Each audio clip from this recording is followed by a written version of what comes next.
de médaille à Elisabeth.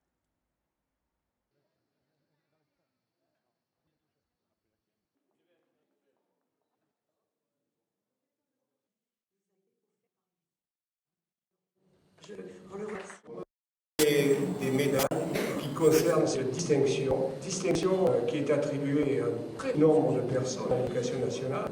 Ça représente à peu près 4% de l'effectif de l'éducation nationale, donc une distinction qui est une réelle distinction, qui n'est pas galvaudée, qui ne s'adresse pas à toute la population, mais des personnes qui ont été distinguées, repérées pour leur travail, pour la culture et l'enseignement pour les services de l'éducation nationale. Ce n'est pas une distinction réservée aux membres de l'éducation nationale. Il y a des personnes qui sont nationales et qui fournissent, qui ont des actions qui sont très favorables à l'éducation, à la formation, à l'enseignement des jeunes dans notre société, et ils sont reconnus à travers cette distinction.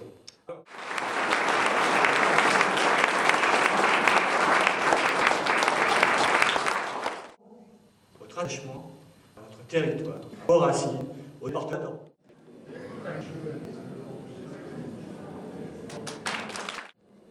J'ai vu ainsi l'importance de son travail et de son influence sur les élèves, les accompagnant dans leurs recherches scientifiques, littéraires, artistiques, les aidant à appréhender leur environnement, favorisant leur information, leur ouverture d'esprit.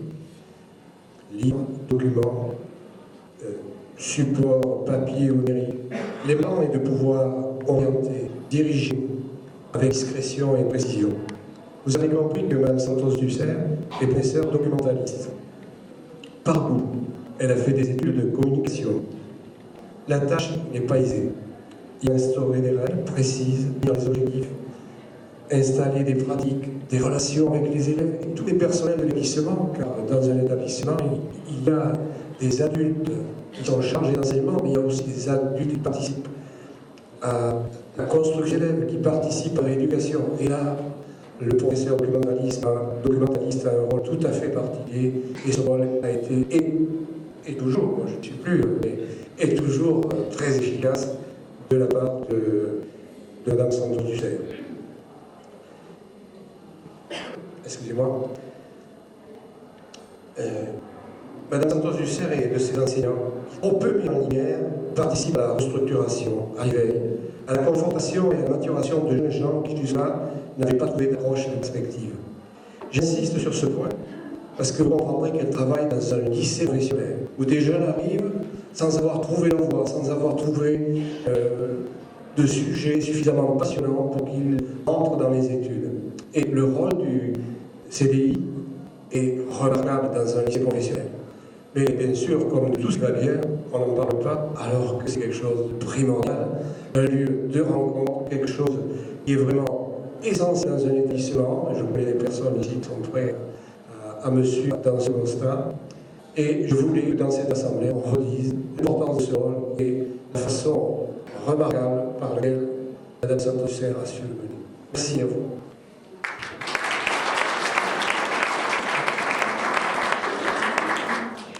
Alors vous l'avez compris, mesdames et messieurs, Mme Santos Dussert a deux métiers. Et deux métiers bien au-delà de temps complet. Et bien au-delà de 100%. Alors le premier métier, Santos Dussert a évoqué de la rue, qu'il a bien connu de ses fonctions, c'est bien sûr documentaliste. Mme Santos Dussert, c'est aussi Madame Culture de l'instruction académique, c'est Madame Culture du département d'Allogne, puisqu'elle est aussi, pour largement plus de mi-temps, conseillère culturelle auprès de l'instruction académique de la Dordogne.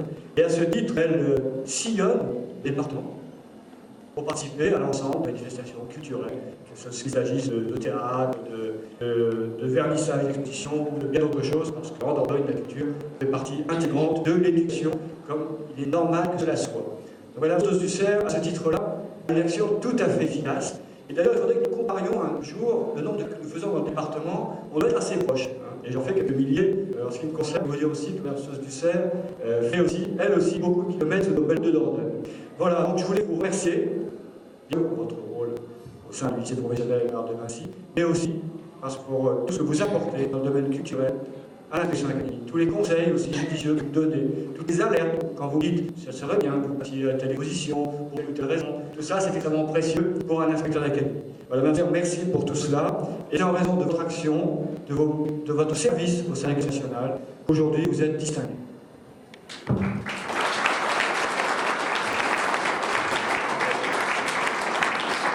Madame Sautusser, au nom du ministre de l'Éducation nationale, je vous fais chevalier dans l'ordre des palmes académiques.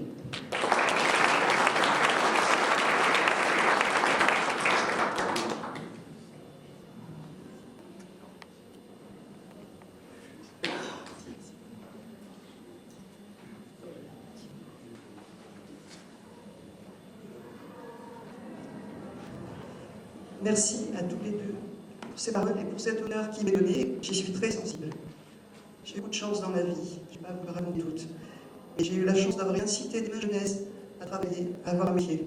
J'en garde une grande reconnaissance à mes parents. J'ai aimé ce métier de journaliste pour son intérêt à la diversité. C'est un métier technique, mais surtout de communication et de relations humaines, un métier ouvert aux autres. Et puis j'ai travaillé aux côtés de personnalités motivantes. Par exemple, Paul Larue, nouveau proviseur au lycée de Bourg-de-l'Arche, y a apporté une très grande vertu culturelle, si profitable aux élèves sur le plan personnel et aussi scolaire. Depuis ces 10 dernières années, j'ai particulièrement aimé ma mission coordonnatrice départementale pour l'éducation artistique et culturelle. Elle m'a permis de travailler dans un domaine riche, intéressant et vivant, dans une logique partenariale et territoriale, auprès de l'inspecteur d'académie d'Orgueil. Ces premières années ont été très laborieuses pour moi, ces dernières années ont été très laborieuses pour moi, et très agréables, dans le climat de travail et de convivialité de l'inspection académique. Je dédie ces palmes académiques à mes amis, mais aussi à José, mon mari, qui a toujours aidé et accompagné mon travail de sa disponibilité et de ses compétences, notamment éditoriales et graphiques. Je vous remercie tous, et tout particulièrement M. Guichard de sa confiance. Vous accordez l'insigne de chevalier dans l'ordre des ordres des palmes académiques.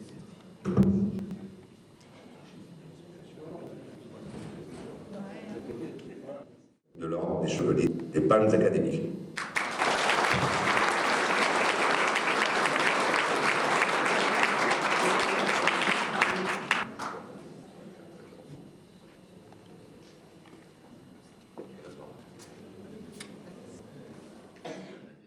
Au nom du ministre de l'Éducation nationale, je vous fais chevalier dans l'ordre des palmes académiques.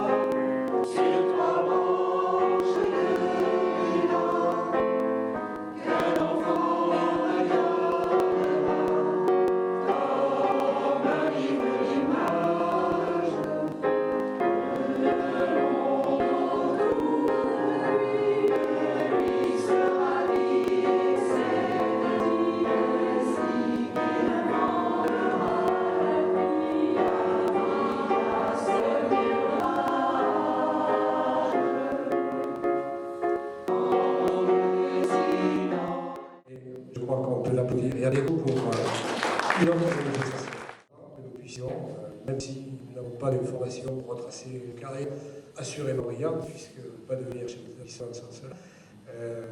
Mais on tient, dans notre association départementale, à vous féliciter et à vous donner l'occasion de vous exprimer.